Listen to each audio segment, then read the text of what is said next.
Question ko, gaano katinuod po nga nagsusobra po na naka-register po ng mga PhilHealth beneficiaries?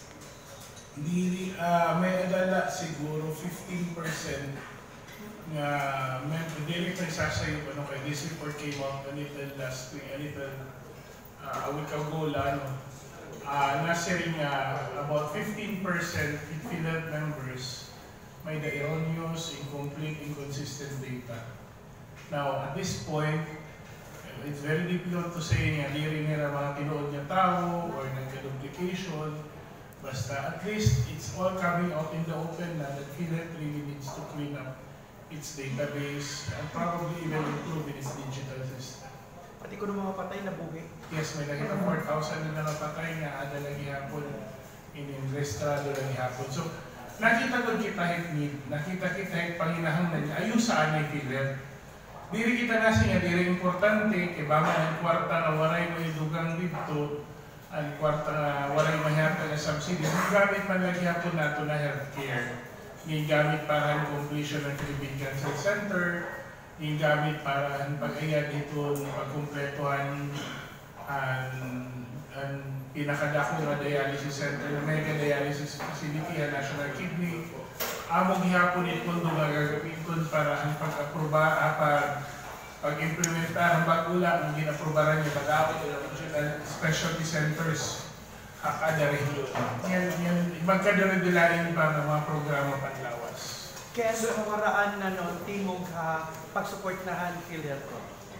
Away, balot itong issue. Magulit atong kritiko kung puro sa katanan nila. Pangin sunod, pati nawawala na misa ihapil, ano nagyang problema, di ba? Iba ito yung issue, and that's quite unfortunate. Of course, I'd like to thank you for pointing that out. Ini issue yung tingog ang PhilHealth and DBP, iba inihinit issue budget. Ano inihiya? Dili natin maililiro nga ito sa problema na buti lang mag-explica na kaya mo tapon gusto klaruhon. Dili natin maililiro nga Region 8, dili na Region 8, but labi na ko na Region 8. Kapag sa Pilipinas, yung problema natin, kamutahan natin mga hospital. Diba? Unong hikadalapulo na pasyente, dili na nga itong hospital. Hindi magkadalalain nga rason. Ang pinakadako nga rason, kaharagit hospital. So, waray kita gaano nga problema pamilihing pondo kung national itong hospital. Like it EBMC, like it Sisto Hospital, ngunit atong gininginaya niya sa Samar Island Medical Center. Pero problema nato kung nakadinakita level primary and secondary hospital. Ang atong mga level 1 yung mga level 2. Kaya iniyan ang mga hospital, these are owned by the LGUs. So, bisan pa signal na pwede man ito mapundohan ng national budget, normally, di rin siya napupundohan in one time. Like for example, Mayor ako, madaw ako magpabulig ng kongresista, 150 million yung pagpayad ng hospital. At most, or at the very least 20, at most 30 million pwede tumalo pagkat kada tuig. Pero kay 150 million na kinahanglanon, magawas nga 5 ka tuig ako pagpipina-budget doon until mahuman ang proyekto. And that's 5 years of service denied to our constituents. So nagbiling kita yung mekanismo kung diin mabubuligan natin itong mga qualified yung mga LGUs pag-access yung iba naman yung pamaaging pagpundo kitira mga hospital. Kaya nakita niya kung may ada pa utang in Development Bank of the Philippines specifically for hospitals. Ada na ko na maihan na ito ng programa, nagpakiana ka ng era. Ano ito nakakairan yung papautan na mga LGU hospital. Sirinira, buti ay na sir. Ano nakakaulang? Pag-utang yung mga LGUs, sirinira. Siyempre, kumpiyansa kung magpapakabayan. Kaya maaraman kita, it's system na itong healthcare in the Philippines, financing na ito, nakadepende ang PhilHealth. Kaya nga, tungkol universal healthcare, ginre-reimburse si PhilHealth kapart itong hospital expense, sabi na yung itong mga bills, parang private hospital. So, nasa na kami ang PhilHealth,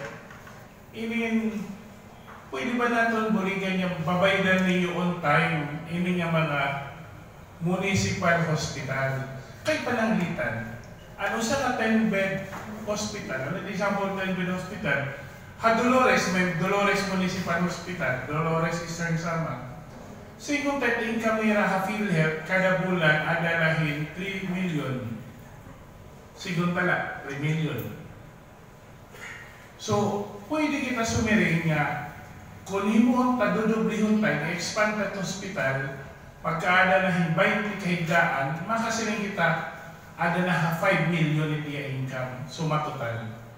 So, that represents a significant amount of resources nga pwede gamito ng LGU pagbayad untahan iya magiging utang ha DBP. Again, kaklaroon ko, dili kwartahan PhilHealth na naton ginirestoryahan.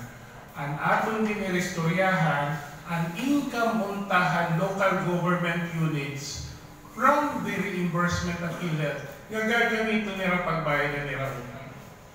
Napakaya na mo, kaya naman niya api din yung tingog, kaya naman kayo sulod din yung tingog. Kaya sige pa naman na ni-restore, rasing LGU, sir, di-repeat na siya pang problema. Itang problema, kaya pag himuhin loan, pag-applyin loan, mahimo kami hospital development plan.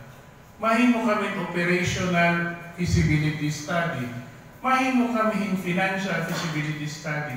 And if you're talking about third or fourth class municipalities, makurit na nira ng capacity kay mahal ito pagbiling ng consultants. Pero nakahuna-una kami kung may nakita mga kilala who will be working not only on 1 or 5 hospitals, cost efficient, talaga mo lang ipan mabubuligan.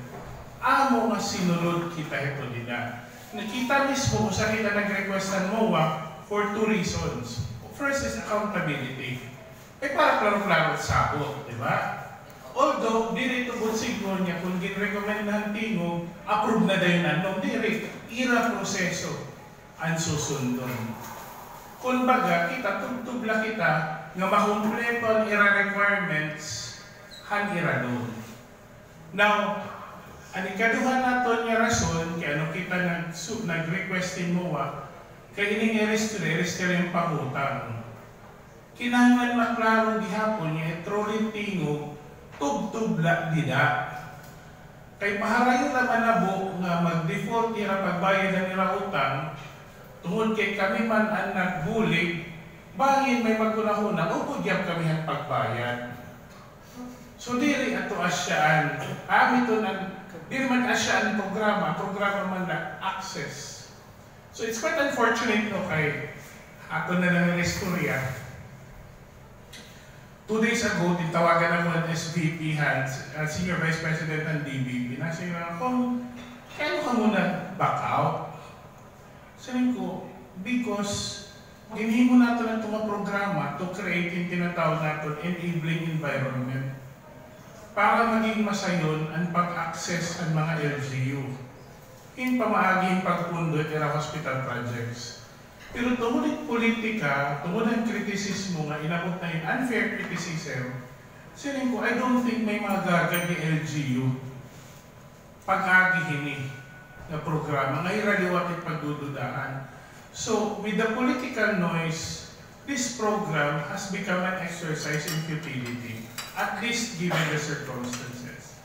As in hirapon sayang kung kay DBP tumudhan, nakita nila ang merits ang program. Nakita nila ang kasiguraduhan yung mababayaran nila through PhilHealth financing. Siring pa manira, we were willing to bring down the interest from around 7% to 4.25 to 3.25%.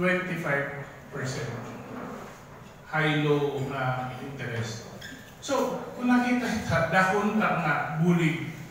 Well, hatinuod lang, di rin makita na siring nga, di rin na kami ma-encourage yun. Pero, at least for the purposes of the MOA, waray na formal role ni Tingog, but we will continue to encourage LGUs to access kung ano man niya mayroong financing facility hatong mga hospital. Ay atong bangko, sabi na DBP.